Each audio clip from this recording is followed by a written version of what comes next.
Hello everyone, welcome to my channel. आज हम इस वीडियो में the valence bond theory of transition metal complexes topic detail में discuss करेंगे, जो कोऑर्डिनेशन केमिस्ट्री यूनिट का एक इंपॉर्टेंट टॉपिक है, एक इंपॉर्टेंट कॉन्सेप्ट है। इस पर्टिकुलर वीडियो में इस थ्योरी का बेसिक पॉस्टुलेट्स हम डिटेल में डिस्कस करेंगे। सभी इंपॉर्टेंट पॉस्टुलेट्स को एक एक करके पॉइंट वाइज डिस्कस करेंगे एंड इस थ्योरी के जो लिमिटेशंस हैं उसको भी समझेंगे। एंड इस टॉपिक का प्रॉपर नोट्स आपको प्रोवाइड करूंगा जो आपके बीएससी सेमेस्टर एग्जाम्स के लिए बहुत हेल्पफुल होगा। सो स्टार्ट करते हैं the valence bond theory of transition metal complexes. It was Linus Pauling 1928 who mainly developed the valence bond treatment of bonding of complexes. This theory is the easiest of the three theories and also easily applicable. It provides a reasonably accurate explanation of the structure and the magnetic properties of very many coordination compounds. ठीक है, तो ये basic introduction है इसका। So basically जो complex compound होते हैं उसमें मेटल लिगेंड बॉन्डिंग कैसी होती है, इसको समझाने के लिए लाइनस पॉलिंग ने सन 1928 में इस थ्योरी को डेवलप किया था। ठीक है, बेसिक ये है कि लाइनस पॉलिंग ने सन 1928 में इस थ्योरी को डेवलप किया था। बेसिकली इसका मेन उद्देश्य ये था कि कॉम्प्लेक्स कंपाउंड में मेटल लिगेंड बॉन्डिंग कैसी होती है इसको समझाना। ठीक है, तो इसमें ये जो थ्योरी था ये बेसिकली सबसे आसान थ्योरी है और इजिली एप्लीकेबल थ्योरी है, इसलिए बहुत एक इंपॉर्टेंट थ्योरी माना जाता है इसको। एंड ये कॉम्प्लेक्स की स्ट्रक्चर, शेप और मैग्नेटिक प्रॉपर्टीज को समझाने में बहुत हेल्प करता है। ठीक है, तो आगे हम जब पॉस्टुलेट डिस्कस करेंगे तो उसमें आपको पूरा कॉन्सेप्ट समझ में आएगा। अभी बेसिक पॉइंट में आपको ये ध्यान रखना है कि 1928 में लाइनस पॉलिंग ने इस थ्योरी को, इस कॉन्सेप्ट को दिया था जिसे मेटल लिगेंड बॉन्डिंग को अच्छे से समझा जा सके। और ये एक बहुत इंपॉर्टेंट थ्योरी है, एक आसान थ्योरी है और इजिली एप्लीकेबल थ्योरी भी माना जाता है। ठीक है, एंड ये बेसिकली कॉम्प्लेक्स की किसी भी कोऑर्डिनेशन कंपाउंड जो होगा, जो कॉम्प्लेक्स होगा, उसकी स्ट्रक्चर, उसका शेप, उसके मैग्नेटिक प्रॉपर्टीज को समझाने में बहुत हेल्प करता है। अब हम इसके पॉस्टुलेट्स को एक एक करके डिटेल में डिस्कस करते हैं। यही बहुत इंपॉर्टेंट है क्योंकि आपको थ्योरी एग्जाम्स के हिसाब से प्रिपेयर करना है टॉपिक को, तो ये लॉन्ग टाइप क्वेश्चन में पूछा जा सकता है। तो इसके जितने भी पॉस्टुलेट्स हैं उसको हम देखते हैं। So the outstanding features of this theory are, मतलब पॉस्टुलेट मतलब इसके जो इंपॉर्टेंस कॉन्सेप्ट हैं वो हम पॉइंट वाइज देखेंगे। पहला पॉइंट है हमारा, the central metal atom in the complex supplies a number of empty orbitals equal to its coordination number to form coordination bond with suitable ligand orbitals. ठीक है, तो पहला पॉइंट ये है कि जो सेंट्रल मेटल आयन होते हैं, एटम होते हैं, सेंट्रल मेटल एटम में जो कोऑर्डिनेशन नंबर होता है उसके इक्वल जो है एम्प्टी ऑर्बिटल होता है। ठीक है, मतलब सेंट्रल मेटल एटम में जो जितना कोऑर्डिनेशन नंबर होगा उसके इक्वल एम्प्टी ऑर्बिटल होता है। एंड ये जो एम्प्टी ऑर्बिटल होते हैं इसमें लिगेंड अपने इलेक्ट्रॉन पेयर को डोनेट करते हैं, बेसिक कॉन्सेप्ट है। एंड एक बॉन्ड बनाते हैं, इस बॉन्ड को कोऑर्डिनेट बॉन्ड कहा जाता है। ठीक है, सिंपल सा कॉन्सेप्ट है। कोई हमारा सेंट्रल मेटल आयन है, ठीक है, तो उसमें क्या होता है, सेंट्रल मेटल एटम जो है उसमें कोऑर्डिनेशन नंबर के इक्वल एम्प्टी ऑर्बिटल होते हैं, जिससे लिगेंड जो है अपना लोन पर इलेक्ट्रॉन डोनेट करता है। इन दोनों के बीच एक बॉन्ड बनता है, इसको कोऑर्डिनेट बॉन्ड कहा जाता है। ठीक है, ये पहला पॉइंट का हमारा पहला इंपॉर्टेंट पॉस्टुलेट है। सेकंड पॉइंट है, formation of a strong bond demands that the overlap of metal orbitals with ligand orbitals must be as large as possible. For achieving this the atomic orbital of metal hybridize to form a new set of equivalent hybridized orbital with specific direction properties। ठीक है, इसका concept ये है कि strong bond का formation कैसे होता है, इस कॉन्सेप्ट को इस पॉस्टुलेट में समझाया गया है। तो कॉन्सेप्ट ये है कि जब मेटल के ऑर्बिटल और लिगेंड के ऑर्बिटल का ओवरलैप ज्यादा होता है तो स्ट्रॉन्ग बॉन्ड बनता है। लेकिन प्रॉब्लम ये है कि मेटल के नॉर्मल ऑर्बिटल जैसे कि एस, पी, डी ऑर्बिटल्स की अगर हम बात करें तो अलग अलग शेप और डायरेक्शन वाले होते हैं, इसलिए उनका ओवरलैप अच्छे से नहीं हो पाता है। ठीक है, मेन ये है कि जो हमारे मेटल एंड लिगेंड के जो ऑर्बिटल्स हैं वो अगर अच्छे से ओवरलैप करें, ज्यादा ओवरलैप करें तो अच्छा स्ट्रॉन्ग बॉन्ड बनेगा। लेकिन एसपीडी अगर ऑर्बिटल्स की बात करें, इनके शेप की बात करें तो अलग अलग शेप होता है, अलग अलग डायरेक्शन होता है, इसलिए इनका ओवरलैप अच्छे से नहीं हो पाता है। तो इस प्रॉब्लम को सॉल्व करने के लिए लाइनस पॉलिंग ने इस थ्योरी में बताया कि इस प्रॉब्लम को सॉल्व करने के लिए मेटल अपने ऑर्बिटल को मिक्स करता है। ठीक है, मेटल अपने ऑर्बिटल्स को मिक्स करता है और इन मिक्सिंग को हाइब्रिडाइजेशन कहते हैं। ठीक है, तो हाइब्रिडाइजेशन से मेटल के नए ऑर्बिटल बन जाते हैं। ठीक है, मतलब जो प्रॉब्लम है कि हमारा जो एस पी डी ऑर्बिटल्स हैं, ये अलग अलग शेप और डायरेक्शन में होते हैं। तो इनको सॉल्व करने के लिए हाइब्रिडाइजेशन हम यूज करते हैं। तो हाइब्रिडाइजेशन से मेटल के नए ऑर्बिटल बन जाते हैं, ठीक है। और ये जो नए ऑर्बिटल होंगे वो सेम साइज के होंगे, सेम एनर्जी होगा, सेम टाइप के होंगे, तो सबकी डायरेक्शन भी फिक्स होती है। तो डायरेक्शन फिक्स हो जाएगा तो लिगेंड जो है सीधे डायरेक्शन में अप्रोच कर पाएगा इन ऑर्बिटल्स की। इन मेटल के जो ऑर्बिटल्स हैं इनको लिगेंड जो है इनके सीधे डायरेक्शन में अप्रोच कर पाएगा और मैक्सिमम जो है ओवरलैप होता है, जिसके कारण फिर स्ट्रॉन्ग बॉन्ड बन जाता है, ठीक है। तो इसी कॉन्सेप्ट को इस पॉइंट में बताया गया है पोस्टुलेट्स में।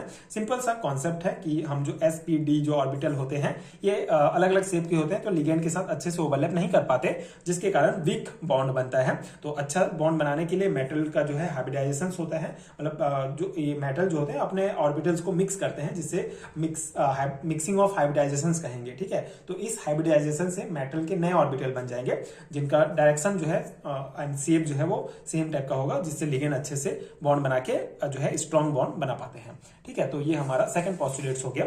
बहुत इंपॉर्टेंट पोस्टुलेट्स है, तो आप अच्छे से समझिए। अगर आपको कॉन्सेप्ट अच्छे से समझ में आ जाता है तो आप इजीली इसको अपने थ्योरी एग्जाम्स में लिख सकते हैं। थर्ड हमारा पोस्टुलेट्स है non bonding metal electrons occupy the inner d orbital which are not involve in hybridization, ठीक है। तो मेटल्स के पास कुछ इलेक्ट्रॉन होते हैं जो बॉन्डिंग में पार्ट नहीं लेते हैं, ये इनर डी ऑर्बिटल जो है उसको ऑक्यूपाई करते हैं। तो ये बेसिकली जो कुछ इलेक्ट्रॉन जो होंगे वो बेसिकली हाइब्रिडाइजेशन में यूज नहीं होते हैं, ठीक है। तो जो non bonding metal electrons occupy the inner d orbital which are not involve in hybridization, ठीक है। जो इनर डी ऑर्बिटल्स को ऑक्यूपाई करते हैं, जो नॉन बॉन्डिंग मेटल इलेक्ट्रॉन्स होते हैं, वो बेसिकली हाइब्रिडाइजेशन में यूज नहीं होते हैं, ठीक है। जो ऊपर हमने कॉन्सेप्ट पढ़ा हाइब्रिडाइजेशन वाला, उसमें ये यूज नहीं होते हैं। फोर्थ हमारा पोस्टुलेट्स है the d orbitals part taking in the hybridization scheme which are needed to accommodate the ligand electrons can be either inner n-2 d orbitals or outer n d orbitals, ठीक है। तो यहाँ पे क्या है कि जो d orbitals होगा जो हाइब्रिडाइजेशन में पार्ट नहीं लेते हैं, वो बेसिकली या तो n-1 d orbital, inner d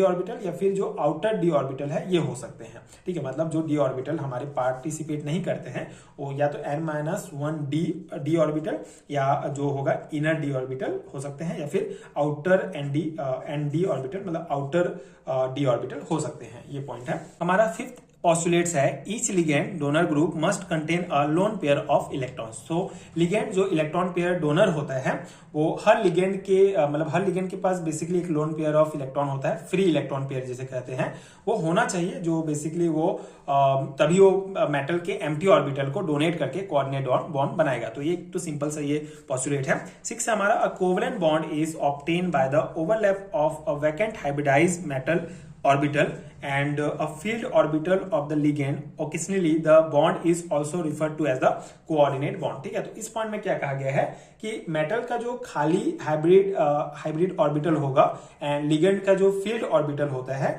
वो दोनों ओवरलैप करते हैं। ओवरलैप करने के बाद जो बॉन्ड बनता है वो कोऑर्डिनेट बॉन्ड होता है, ठीक है। ये सिंपल कॉन्सेप्ट है। एंड कोऑर्डिनेट बॉन्ड इसलिए कहते हैं क्योंकि इनमें इलेक्ट्रॉन पेयर लिगेंड देता है, मेटल नहीं देता है, ठीक है। तो वही सिंपल पॉइंट्स को ही इसमें समझाया गया है। जो कोवेलेंट बॉन्ड जो होता है obtain bye overlap of vacant hybridized metal orbital and the field orbital of ligand. Occasionally the bond is also referred to as coordinate bond, ठीक है। तो जो बॉन्ड बनेगा मेटल एंड लिगेंड के बीच उसको कोऑर्डिनेट बॉन्ड कहेंगे। And when the number of unpaired electron in the metal complex is known to us, we can predict the geometry of the complexes, ठीक है। सिंपल सा ये हमारा ये पोस्टुलेट है, बट इंपॉर्टेंट है कि अगर हमें पता है कि कॉम्प्लेक्स में कितने अनपेयर्ड इलेक्ट्रॉन हैं तो हम कॉम्प्लेक्स की जियोमेट्री जो उसका शेप होता है, जैसे ऑक्टाहेड्रल है कि टेट्राहेड्रल है, ये पता कर सकते हैं। एंड इसका उल्टा भी कि अगर हमको the reverse is also correct, if we know the geometry of the complex we can predict the number of unpaired electron. जब हमको जियोमेट्री पता है किसी कॉम्प्लेक्स का, अगर हमको स्ट्रक्चर पता है तो हम उससे जो है कितने अनपेयर्ड इलेक्ट्रॉन का नंबर है वो भी हम प्रेडिक्ट कर सकते हैं, ठीक है। तो ये हमारा 7th पोस्टुलेट है। 8th पोस्टुलेट है हमारा beside sigma and pi bond, sigma bond beside a sigma bond, a pi bond can also be formed by a overlap of a field appropriate metal d orbital with a vacant ligand orbital.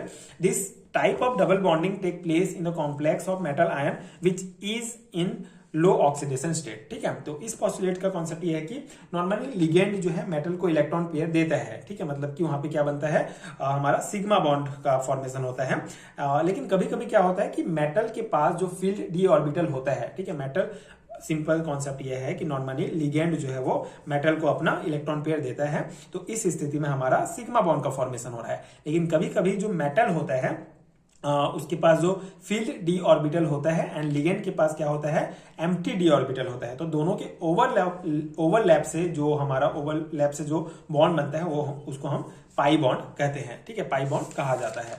ठीक है, तो ये concept है हमारा, important postulates है, तो ये आप ध्यान रखेंगे। तो ये टोटल हमारा 8 पॉस्टुलेट्स हो गया वैलेंस बॉन्ड थ्योरी का of transition metal complexes.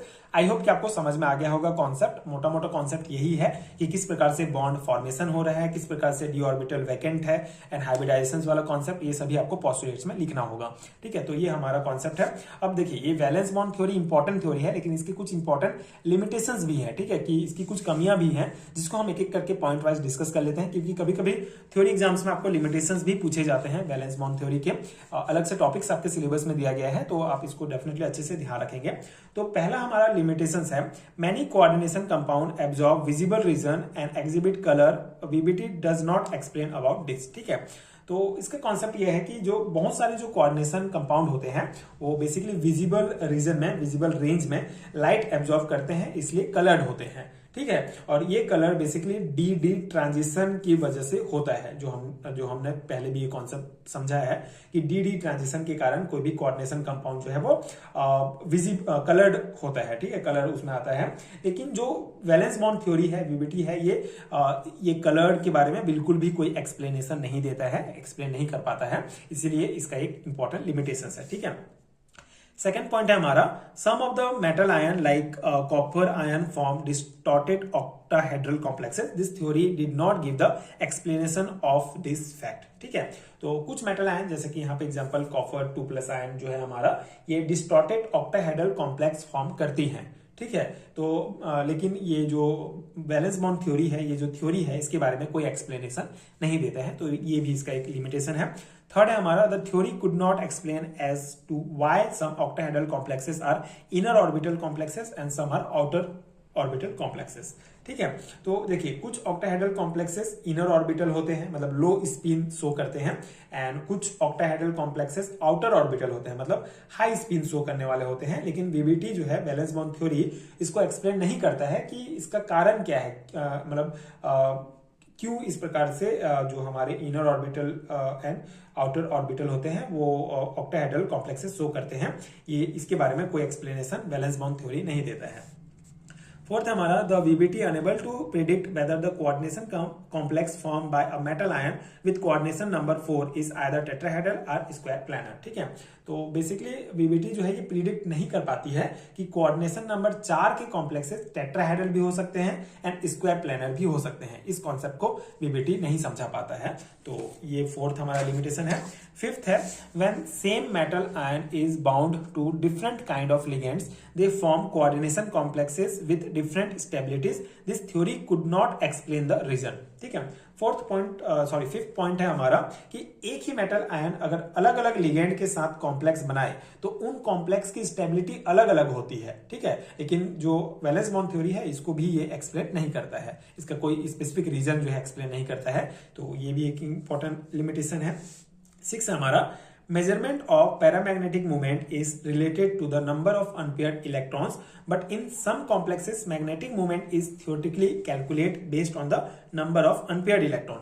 The theory could not explain the difference in the theoretical and experimentally determined magnetic moment. तो इसका कॉन्सेप्ट क्या है कि जो पैरामैग्नेटिक मूवमेंट का मेजरमेंट होता है वो अनपेयर्ड इलेक्ट्रॉन के नंबर से रिलेटेड होता है। ठीक है, लेकिन कुछ कॉम्प्लेक्सेस का मैग्नेटिक मूवमेंट थियोरेटिकली हम कैलकुलेट कर लेते हैं अनपेयर्ड इलेक्ट्रॉन के जो नंबर है उसके बेस पर। तो जो वैलेंस बॉन्ड थ्योरी होता है वो बेसिकली ये हमको एक्सप्लेन नहीं कर पाता है कि थियोरेटिकली और एक्सपेरिमेंटली डिटरमाइंड मैग्नेटिक मूवमेंट में क्या डिफरेंट है। ठीक है। जैसे अगर हम थियोरेटिकली भी हम निकाल सकते हैं कि इतना अगर नंबर ऑफ अनपेयर इलेक्ट्रॉन है तो इसका इस प्रकार से इसका पैरामैग्नेटिक मूवमेंट होगा, इस प्रकार हम निकाल सकते हैं। एक्सपेरिमेंट करके भी हम डिटरमाइन कर सकते हैं मैग्नेटिक मूवमेंट। लेकिन वीवीटी बेसिकली ये नहीं बता पाता कि इन दोनों में डिफरेंस क्या है। इन दोनों का मान हमको अलग अलग प्राप्त हो सकता है, लेकिन इनका डिफरेंस क्या है ये जो है वैलेंस बॉन्ड थ्योरी नहीं बता पाता है। तो ये भी इसका एक लिमिटेशन हो गया। तो ये था हमारा पूरा कॉन्सेप्ट पोस्टुलेट्स एंड लिमिटेशन जो इंपॉर्टेंट है valence bond theory of transition metal complex topic का। तो पूरा मैंने नोट्स आपको प्रोवाइड किया। आई होप कि आपको कॉन्सेप्ट भी समझ में आ गया होगा एंड ये नोट्स आपके एग्जाम प्रिपरेशन के लिए हेल्पफुल रहा होगा। अगर वीडियो हेल्पफुल है तो आगे के वीडियोस देखने के लिए आप चैनल के साथ जुड़े रहिए। एंड अगर आपको हैंड रिटन नोट चाहिए तो उसका लिंक आपको नीचे डिस्क्रिप्शन बॉक्स में मिल जाएगा, आप चेक कर सकते हैं, वहां से नोट्स डाउनलोड कर सकते हैं जो आपके एग्जाम प्रिपरेशन के लिए बहुत हेल्पफुल होगा। And thank you so much for watching.